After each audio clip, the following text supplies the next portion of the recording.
Bom, pessoal, como eu sempre falo para vocês, a partir de agora, menos emoção, por mais difícil que esteja, e mais razão.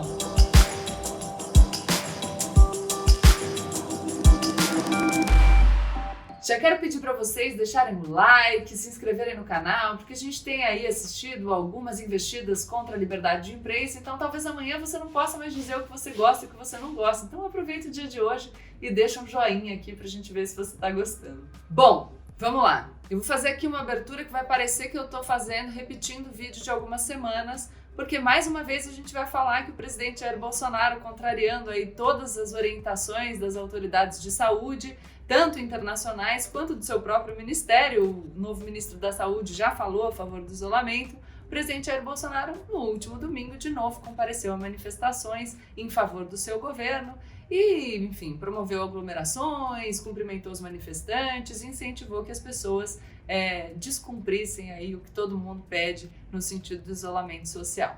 Dessa participação do presidente Jair Bolsonaro, duas falas chamaram principalmente a atenção. Uma primeira na qual ele diz: tenho certeza de uma coisa, nós temos o povo ao nosso lado. Então, de novo, aquela retórica que eu já falei para vocês prestarem atenção do presidente Jair Bolsonaro, na qual ele identifica o povo brasileiro com o eleitorado dele. Então, para ele, é povo brasileiro quem é favorável ao presidente Jair Bolsonaro.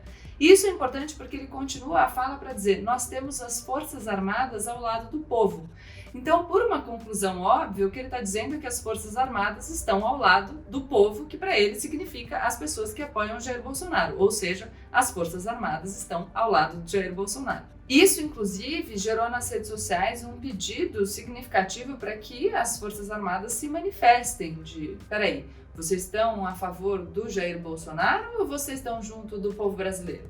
A segunda fala que chamou muita atenção do presidente Jair Bolsonaro, logo depois de dizer que as Forças Armadas estão aí do lado do povo que o apoia, foi no sentido de que ele está incomodado, de que ele chegou no limite, que ele não vai mais aceitar nenhum tipo de limitação e que ele vai fazer cumprir a Constituição. A fala foi a seguinte: queremos a verdadeira independência dos três poderes e não apenas uma letra da Constituição. Não vamos admitir mais interferência.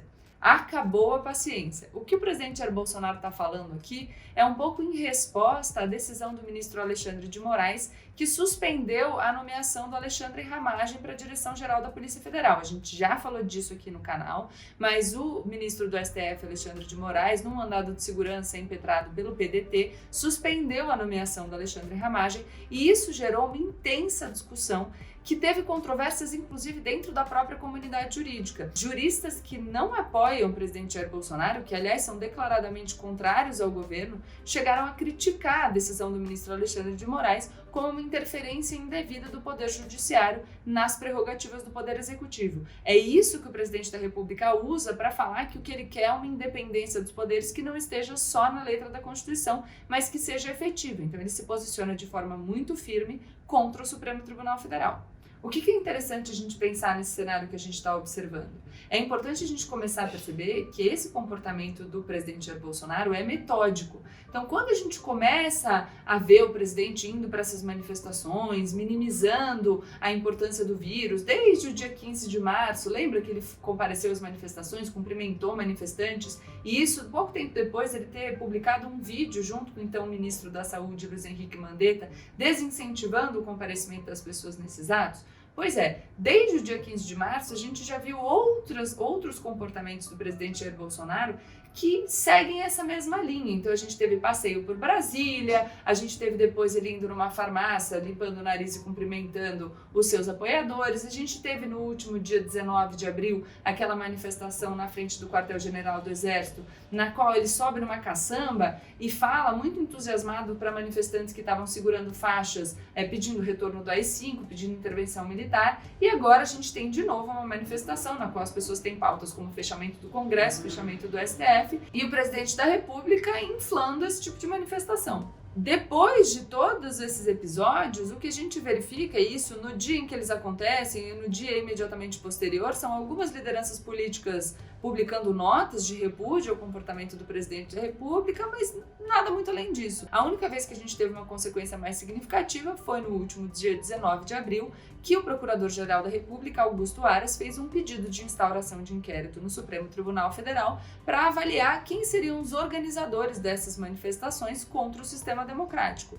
Então, a pior consequência de tudo que vem acontecendo até agora é um pedido de abertura de inquérito que não investiga diretamente o presidente da República, mas sim quem teria organizado esses atos. E aí vocês vão me fazer a seguinte pergunta: mas Gabriela, se isso tem gerado repúdio de lideranças políticas, como presidente da Câmara e do Senado, repúdio de ministros do Supremo Tribunal Federal, se gerou inclusive um pedido de abertura de inquérito para avaliar quem organizou essas manifestações e um pedido de instauração de inquérito por suposta violação a artigos da Lei de Segurança Nacional, por que o presidente da República continua participando e incentivando esses atos? E aí a minha resposta é, porque ele não está falando para você nem para essas lideranças que eu acabei de citar. Ele está falando para aquela parcela do eleitorado que continua absolutamente fiel a ele. Toda vez que eu falo para vocês trazerem a racionalidade para o debate, o que eu quero é que vocês analisem a situação tal como ela se apresenta e não como vocês gostariam que ela fosse.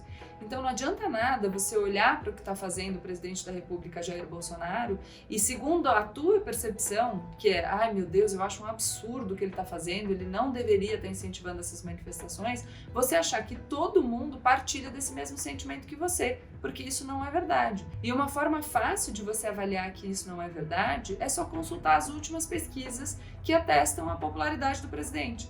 O Datafolha publicou uma pesquisa no último dia 27 de abril que mostra que ele ainda tem apoio de 33% do eleitorado. Para vocês terem uma ideia da relevância desses 33% do eleitorado, é só vocês lembrarem que em 2018, embora o presidente Jair Bolsonaro tenha sido eleito com 55% dos votos válidos, ele foi eleito, se a gente considerar o eleitorado inteiro, com 39% da população. E aí o que eu quero dizer para vocês é, algumas pessoas dizem que o problema da presidência da República, o problema do Jair Bolsonaro é que ele se comunica mal. Eu, na verdade, tendo a discordar dessa avaliação. Na minha percepção, o presidente da República se comunica muito bem.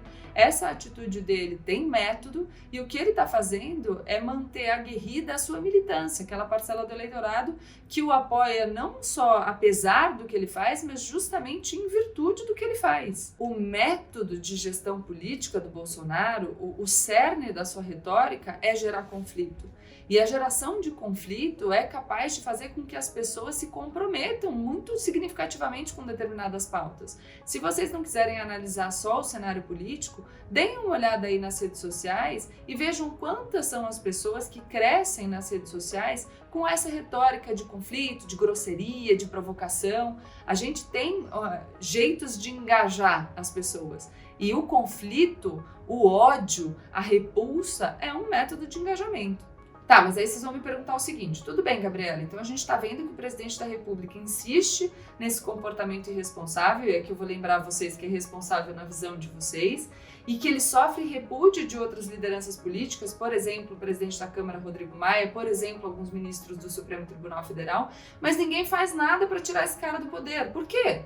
Como eu já falei para vocês, um processo de impeachment pela prática do crime de responsabilidade tem que passar na Câmara para depois ir para o Senado. É um processo de conteúdo essencialmente político. Isso significa que os deputados têm que estar convencidos de que votar a favor do impeachment do presidente Jair Bolsonaro vai ser bom para eles, né? Porque, enfim, eu acho que a gente pode aqui pensar que tem algumas pessoas que estão de fato interessadas com o bem do Brasil, mas a gente não pode não considerar o cálculo político que as pessoas que estão lá no parlamento fazem. Então vamos lá. A gente sabe, porque a gente já falou aqui, que para ter andamento um processo de impeachment contra o presidente Jair Bolsonaro, ele precisa passar pela Câmara. Então, para ir da Câmara para o Senado, ele precisa do apoio de 342 deputados dos 513 que formam aí a Câmara dos Deputados. E eu já falei para vocês que o presidente Jair Bolsonaro tem se aproximado do Centrão e que isso torna mais difícil que um processo de impeachment vá da Câmara para o Senado. E se por acaso o presidente Rodrigo Maia desse início a um processo de impeachment e isso não vingasse, isso fortaleceria a retórica do presidente da República de que ele está sendo vítima de um golpe e impedido de governar. Fora isso, a gente tem que considerar um outro ponto, que é a questão de que o Bolsonaro ainda conta com o apoio de 30% da população. Por que isso é relevante? porque as pessoas querem usar esse capital político do bolsonarismo pensando nas eleições municipais desse ano ainda. Talvez a gente tenha uma mudança no calendário em virtude do coronavírus, mas também em 2022. É só vocês se lembrarem de 2018, de quantos candidatos foram eleitos na conta do bolsonarismo. O deputado Eduardo Bolsonaro, ele teve a maior votação da história para deputado federal. A segunda mais votada como deputada federal foi a deputada Joyce Hasselmann, que agora rompeu com o bolsonarismo, mas que ainda se elegeu nessa conta. Em São Paulo, a deputada Janaína Pascoal teve mais votos para deputada estadual do que teve o próprio Eduardo Bolsonaro. Ou seja, muita gente recebeu muitos votos em virtude do capital político do presidente Jair Bolsonaro. E aí, por isso que eu insisto para vocês que a gente tem que avaliar a situação tal como ela se apresenta. Se o presidente Jair Bolsonaro continuar com esse apoio político e o comportamento dele, da forma que vem sendo empreendido, movimenta a sua base de apoio, é que existe uma parte considerável do eleitorado brasileiro que apoia o presidente e o apoia não só apesar do que ele faz, mas justamente em virtude do que ele faz. Então, a forma como ele se comporta pode ser intolerável para você, mas para algumas pessoas é o que faz com que elas adorem o presidente Jair Bolsonaro. E os deputados e os partidos políticos, enfim, que estão lendo essa situação, devem considerar esses 30%. É por isso que a gente tem uma resistência de alguns parlamentares em se posicionar de forma muito firme em oposição ao presidente Jair Bolsonaro. Vou dar um exemplo para vocês, que é o Partido Novo. Com exceção do ex-presidente do partido, João Amoedo, o Partido Novo tem tomado muito cuidado aí de não se posicionar publicamente contra o presidente. E tudo isso porque está todo mundo preocupado com esse capital político que o presidente Jair Bolsonaro ainda tem, e principalmente porque eles não têm um outro barquinho ainda para colocar o pé. Quer dizer, se eles saírem do barquinho do bolsonarismo, eles vão para qual barquinho? Eu estou insistindo para que a gente tire a emoção do debate e pare de olhar para a realidade a partir dos nossos afetos e a partir daquilo que a gente acredita, imaginando que todas as outras pessoas compreendem o mundo da mesma forma que a gente compreende, porque eu vejo que vocês me mandam mensagens incrédulos me perguntando: Gabriela, por que ninguém toma uma atitude? E o que eu quero propor para vocês é que vocês olhem para a realidade como ela é. Não adianta a gente ignorar esses 30% da população que continuam apoiando Jair Bolsonaro. A gente tem que partir do pressuposto que essas pessoas existem, entender por que elas apoiam o presidente, entender que o comportamento do presidente mantém engajada essa base eleitoral, para que a partir dessa realidade a gente possa pensar como é que a gente vai empreender a nossa atividade para tentar mudar isso. Porque enquanto o presidente da República tiver o apoio desses 30% da população, é natural que qualquer movimento político no Congresso Nacional vá levar em consideração esse capital político que ele ainda tem. E vai ser muito difícil que alguma coisa passe pelo Congresso Nacional exigindo um protagonismo do parlamento. Então, para finalizar, eu quero colocar para vocês mais duas coisas que eu acho muito relevantes. A primeira é: toda vez que a gente pensa, será que o presidente da República vai dar um golpe, vai dar um autogolpe? A gente precisa sempre lembrar que, por enquanto, com a situação do jeito que está, funciona para o presidente Jair Bolsonaro desenvolver essa coisa só no campo da retórica. E digo para vocês por quê.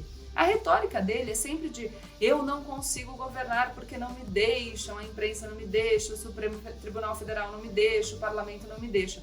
Mas a verdade verdadeira é que ele não apresenta um plano de governo, não apresentou quando se candidatou em 2018 e não tem agora. Então, a história de que se ele não tivesse amarras, ele poderia implementar um plano que está na cabeça dele, é só retórica, porque na prática, e é só a gente avaliar a gestão do problema do coronavírus, ele não lidera, ele só se exime de responsabilidade. Então, para ele funciona essa história de fazer uma coisa na prática e dizer outra coisa nos discursos. Depois, considerando o que eu falei sobre o capital político do Jair Bolsonaro ainda, esse apoio que ele ainda mantém de 30% da população, a gente precisa começar a perceber que talvez a gente tenha reflexos mais significativos que comprometam a gestão do presidente Jair Bolsonaro. E aqui é importante dizer que se alguma coisa, se algum revés se apresentar, talvez ele mude da retórica para a prática. Bom, mas enfim, é mais provável que a gente assista algum revés para o governo de Jair Bolsonaro vindo do Poder Judiciário. e não vindo do parlamento. Então, embora a gente precise dos mesmos 342 deputados para que um processo de impeachment vá da Câmara para o Senado e para que uma eventual denúncia contra o presidente da República possa virar um processo, eu acho mais fácil conseguir apoio no parlamento para uma denúncia virar processo, porque isso levaria o protagonismo para o judiciário. Seria uma denúncia do Procurador-Geral da República e um processo perante o Supremo Tribunal Federal. Então, a participação ali dos deputados seria acessória, o que, na minha visão, pode fazer com que o cálculo político seja no sentido de que eles estão apenas deixando o judiciário trabalhar e não assumindo um protagonismo para retirar um presidente do governo, um presidente da sua cadeira, sendo que ele ainda tem o apoio de 30% do eleitorado. Então, a minha sugestão de final de vídeo é: fiquemos atentos aos movimentos do Supremo Tribunal Federal. Então é isso, se vocês gostaram, deixem o like de vocês, se inscrevam no canal e compartilhem esse vídeo. Espero que nos próximos dias a gente tenha algumas boas notícias para poder discutir sobre elas aqui também e ter uns vídeos com conteúdo um pouquinho mais leve. Beijo, até mais!